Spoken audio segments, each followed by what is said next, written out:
Pero anong ginawa mo? Iniikot mo na kami lahat. Sa tingin mo ba, papayagan kitang umalis dito? Tay, tama na! Patayin kita! Hindi mo ako pwedeng iwan dito!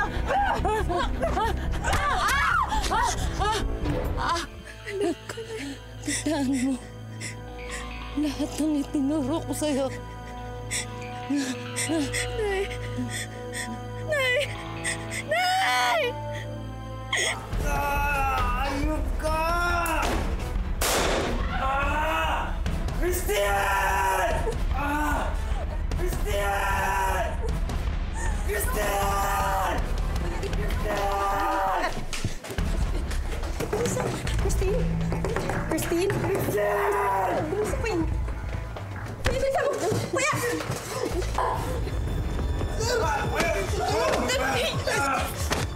Christian!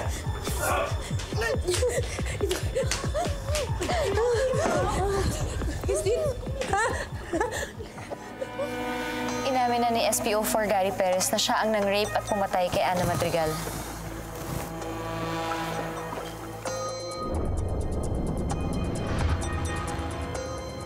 Sige na, sakay nyo na yan.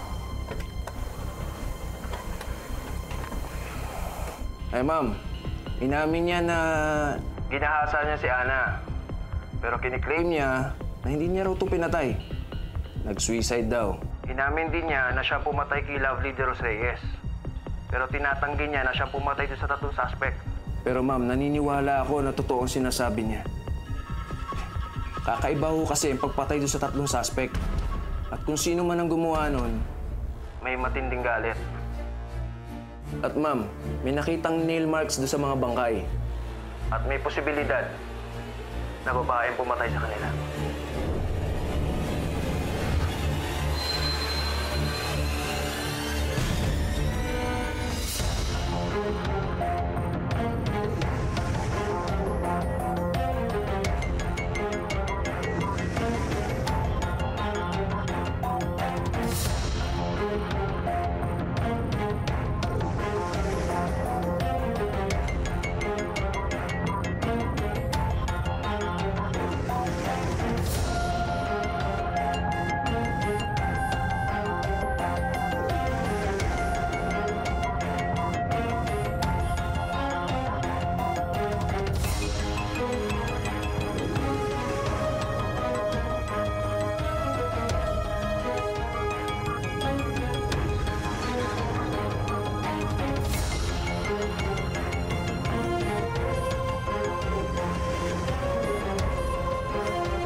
O sige, thank you.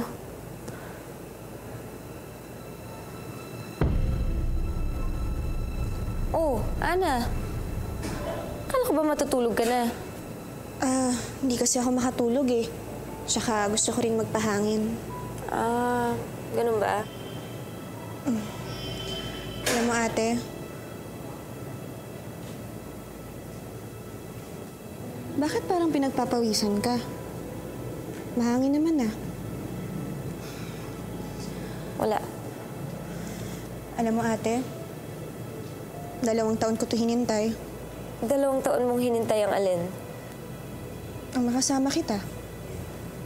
Nang tayong 2 lang. Masaya ka naman, di ba? Nung magkasama tayong 2. Oo naman. Sobrang saya ko nga eh. 2 taon ko kasi ito pinaghandaan. Ana, 2 taon mong pinaghandaan ang alin? Ang makaganti. Sa lahat ng taong may kasalanan sa akin. Si Nanay Irma. Siya ang gumamot at kumukup sa akin. Pinatay niya yung mga lalaking ng rape at pumatay sa anak niya. Alam mo, sabi niya, yun daw ang pinakamasarap na nagawa niya sa buhay niya. Ang makaganti. Kaya nung nalaman niya yung tungkol sa akin, itinuro niya sa akin lahat yun. Kung paano gawin lahat ng yun. Ana, tumigil ka na ha. Tama na to. Oo, ate. Tama ka nang iniisip. Ako nga ang pumatay sa 3 suspects. Si Mang Kiko. Malaki ang tiwala ko sa kanya pero pinagpalit niya ako sa pera.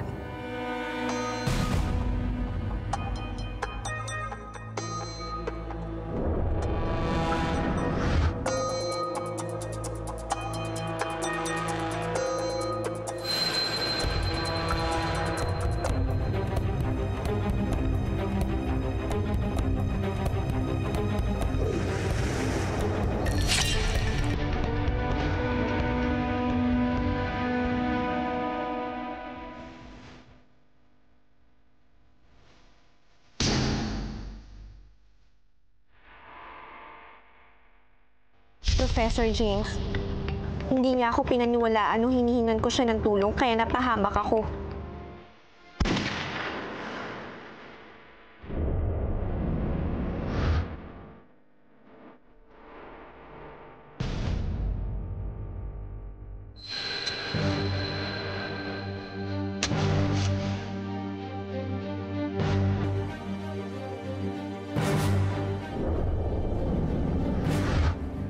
At si Miguel, pinatay ko para sa lahat ng pisikal at emosyonal na pananakit na dinala niya sa buhay ko.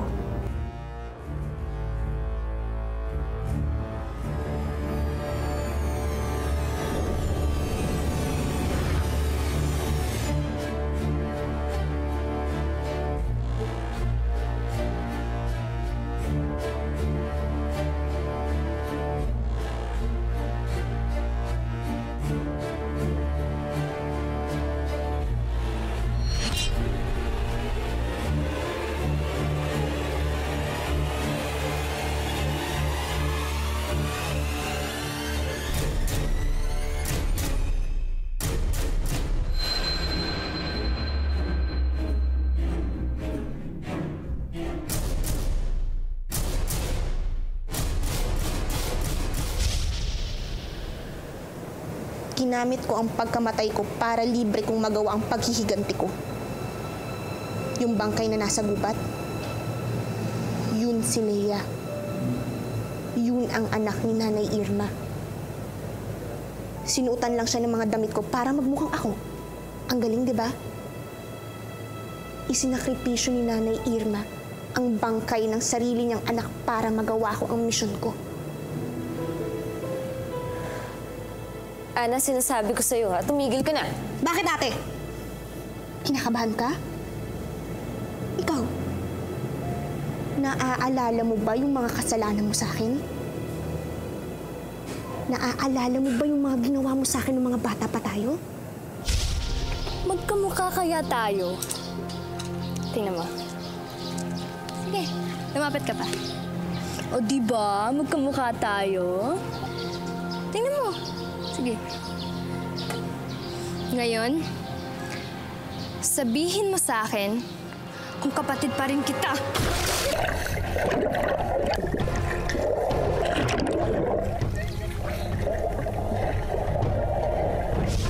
Gusto mo laro tayo ulit? Taguan. Ikaw taya. Ako magtatago. Habulin mo ako. Bong, ate! Ate! Palabasin mo ako! Ate! Ate! Ate! Palabasin mo ako dito! Ate! Ate!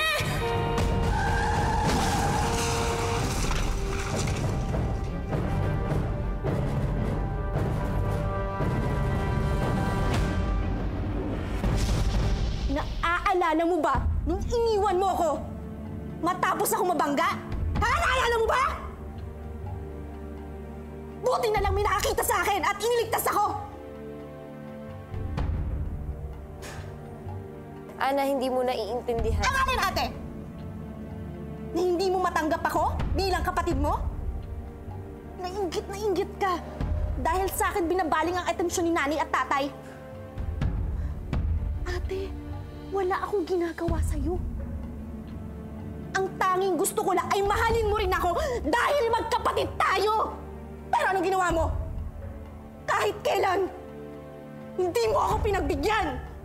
Ana, madami kang hindi alam. Tumigil ka! Alam mo ba, dapat ikaw ang uunahin ko? Kasi kailangan pa kita gamitin para mahanap kung sino yung baboy na ng baboy sa akin. Kaya, pinabayaan kitang mabuhay. Pero ngayon na alam ko na kung sino siya, di na kita kailangan. Kaya ngayon, pwede na kitang dispatchahin.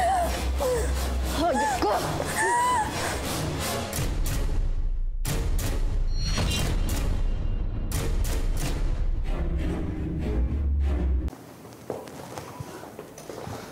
Tanggalin na.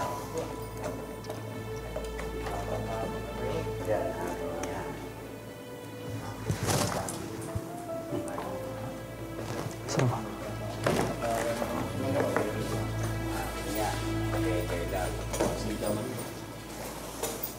Psst. Baka mapagalitan ako kapag nakita tayong mag-uusap.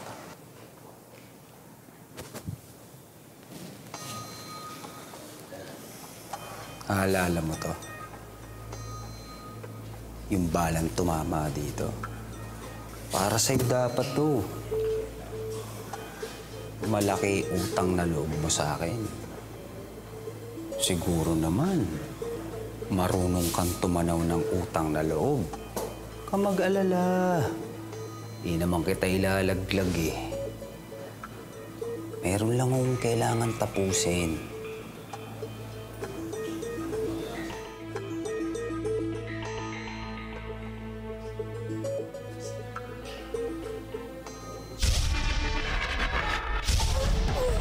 Hayop ko! Oops. Hindi pa kita tutuluyan. Marami pa akong sasabihin sa'yo. Alam mo, hindi dapat kita isasama sa paghihiganti ko eh. Pero nung makita ko yung pagmumukha mo sa TV at nalaman ko na isa kang investigative journalist, naisip ko, bakit nga ba hindi? Bakit nga ba hindi kita idamay? Bakit nga ba hindi kita gamitin para manghanap yung bumaboy sa akin? Ikaw yung nagpadala ng article. Tama! Nakuha mo! Oo, hinanap kita sa lahat ng social media at isinend ko sa'yo ang article na tungkol sa akin! Kaya naman nandito ka ngayon! Ana, nandito ako dahil gusto kong bumawi sa'yo. Nandito ako dahil mahal kita. Tumigil ka! Mahal mo lang ang sarili mo, hayop ka!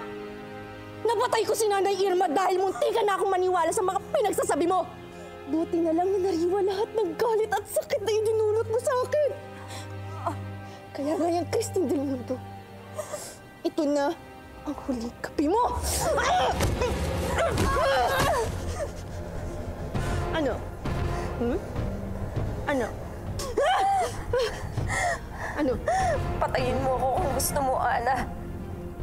Pero sana pakinggan mo muna ako. Minolestya ako ng papa mo. Kaya hindi kita matanggap bilang isang kapatid. Pero nang malaman ko ang tungkol sa'yo, pumunta kagad ako dito. Ana, dahil gusto kong itama ang lahat. Lahat ng pagkakamali ko.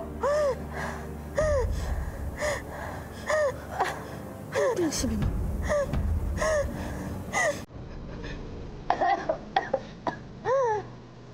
Hindi totoo yan. Hindi totoo yan. Hindi ka na, Ana. Sumunod ka sa akin.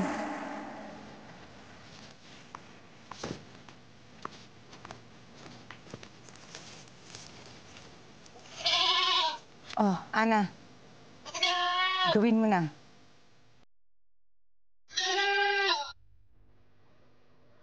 Gawin mo na.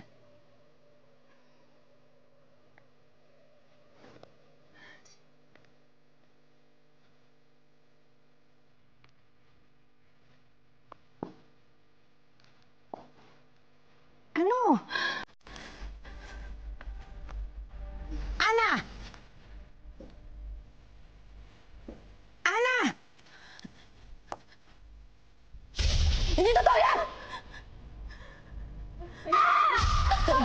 pumatay. Patayin mo na siya. Paraan para makalaya ka sa patayin mo na siya. Kailangan mo patayin mo na siya. Gamitin mo ang sakit na yan. Gawin mong sandata para maisagawa mo ang misyon mo.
Totoo yan.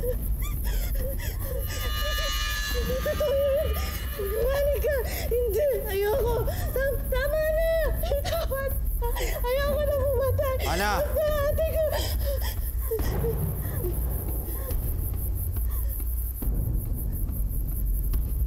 Ana! Eto na ako!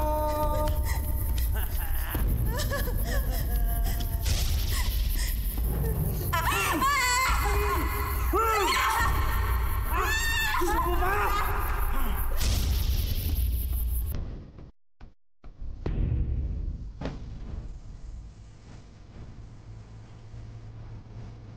Buhay ka pa pala. Ano nangyari yan? Hindi na importante yun. Ang mahalaga, magkaharap na tayo!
Patawarin mo ako, ate.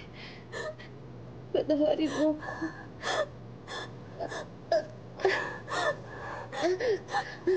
Patawarin mo rin ako. Sayang. Sayang, hindi na tayo magkakabawi sa isa't isa. Hindi na makakabawi kung dahil lumaban ka.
When we chose this case, ang iniisip lang namin, we wanted to know what really happened to Ana Madrigal.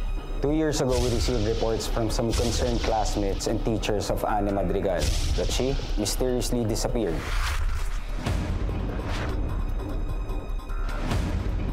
Based sa aming initial report, hinihinalang ni-rape muna ang biktima bago ito pinatay. And we came up with 3 possible suspects. Suspect number 1, Francis De La Paz, o mas kilala bilang Mang Kiko. Kayong madalas na naghahatid at sumusundo sa kanya. Oo, pero nung gabing nawala siya, hindi siya sumakay sa tricycle ko.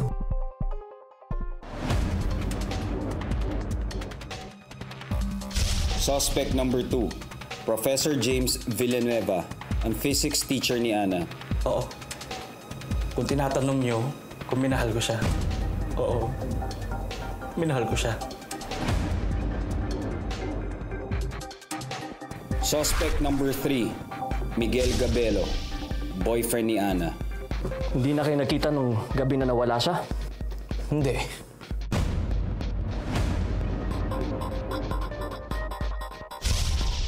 Ay, nakakaloka talaga tong kasong to. Hindi ko kinaya mga twists and turns para kaming nasa pelikula, te. Akin na yung wallet mo, bilis! Bilis! Wala nga! Wala akong wallet! Christine! Christine! Christine! Christine! Christine! Christine! Christine!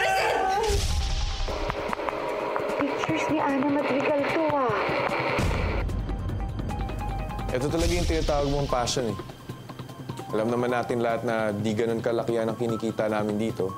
Pero binuwis pa rin namin yung buhay namin para lang maihatid namin sa inyo yung istorya ng buo. Christine! Ano nangyari dito? Scoop to, ah.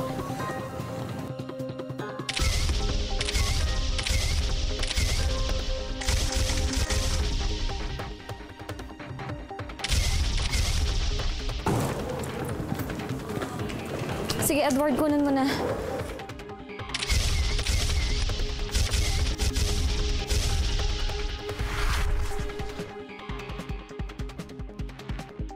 Hindi biro yung pinagdaanan ng team namin para sa storyang to. Hindi talaga namin tinigilan at tinantanan hanggat sa hindi namin nakuha ang katotohanan at kasinungalingan. Manong, huwag niyo sasaktan. Manong, papatayin ko ang babaeng to pagka lumapit kayo. Kiko! Babae ang mga baril niyo! Tawon yung babae. Ibaba! Baba! Bakit nandito ka pa? Ikaw ang may kasalanan! Kaya namatay si James dahil sa'yo! Kaya kayo lumayas na kayo sa San Isidro!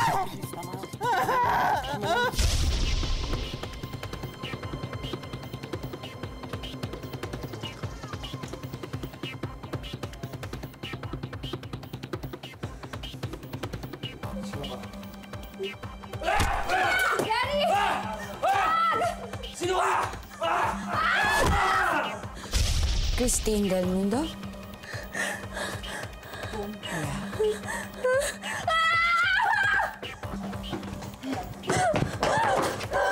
Di ba pinatay mo anak ko? Igaganti ko siya. Ganyan ka-dedicated ang True TV sa paghatid sa inyo ng dekalidad na public affairs. Kaya kung meron man kaming natutunan sa buong experience na to, siguro yun yung maging matibay kami bilang tao. Kasi di ba, hindi mo naman alam kung anong susunod na mangyayari sa buhay mo eh. Kaya dapat, lagi kang handa.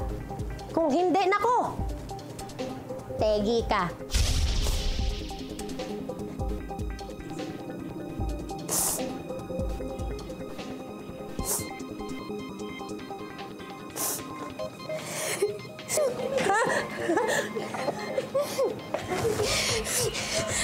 Ate Polis, tumawag ka ng polis, dali.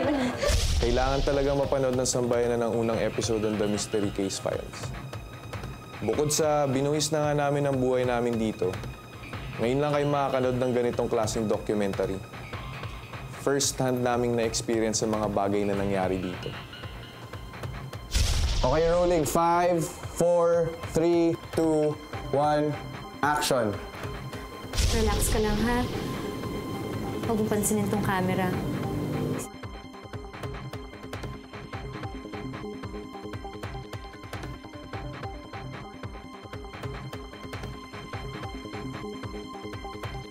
Hindi lang namin ikukwento. Parte kami ng kwentong to. At gusto naming maramdaman ninyo na parte din kayo ng storyang ito. Handa na ako isakripisyo ang lahat. Ngayon, Rina, Edward, kung ayaw nyo nang ituloy ito, maiintindihan ko. But I will not leave San Isidro without closing this case. Kaya abangan ninyo, ngayong linggo, alas 8 ng gabi, ang The Mystery Case Files presents The Mysterious Case of Ana Madrigal.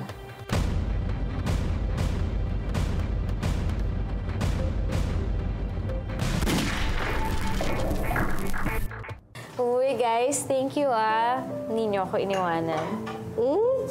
Siyempre naman, ikaw pa ba, Mars? Siyempre, di ba, iiwan ba kita? Nako, kaya pala uwing-uwi ka na nung di pa natin nalalaman na hindi pala bangkay ni Ana yung natagpuan doon. Parang ikaw, hindi. At saka, thank you. Thank you for keeping my secret. Wala yun, Christine.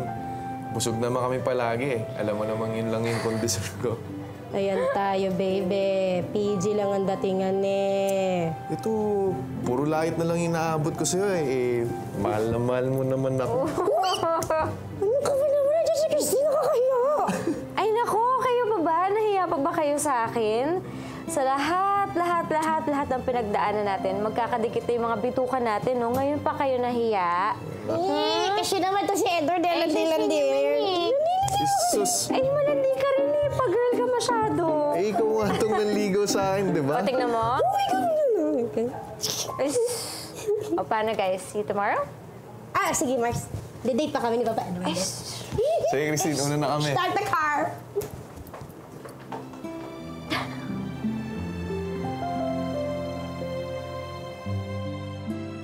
Congratulations, Christine. Thank you, sir. Please have a seat. Consistently high ratings ang The Mystery Case Files. Sobrang laki ng naitulong ng hype ng first episode nyo. You know, I never doubted that you could really pull this off. Talagang hindi ako nagkamali ng pagpili sa'yo. Thank you so much, boss. So, paano? Mukhang matagal-tagal pang i-air ang show mo.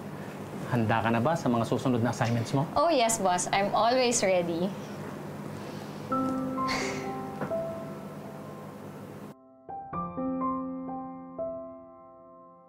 Hey, are you okay?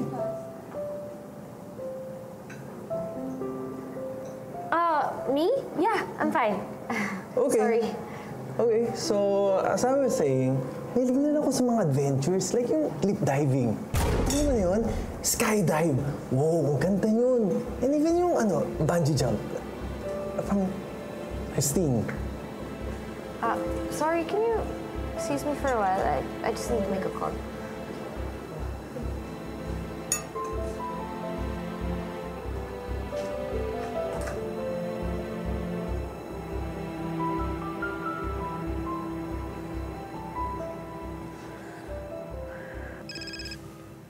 Yes, Mars!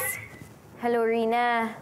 Rina, sure naman kayo na yung bangkay ni Gary, nakita niyo dun sa rooftop ng Paradiso Hotel, di ba?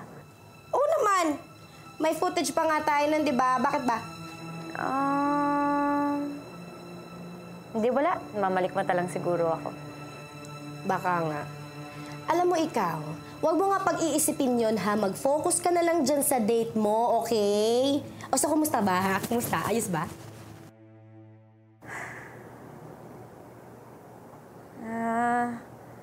Eto, okay naman. Pero syempre, na-assess ko pa kung magkakasundo kami. Oh my God! Kinikilig ako! Ikaw talaga?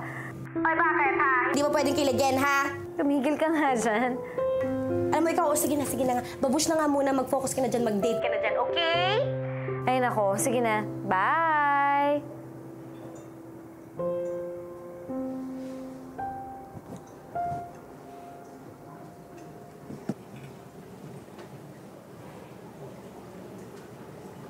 So, where were we?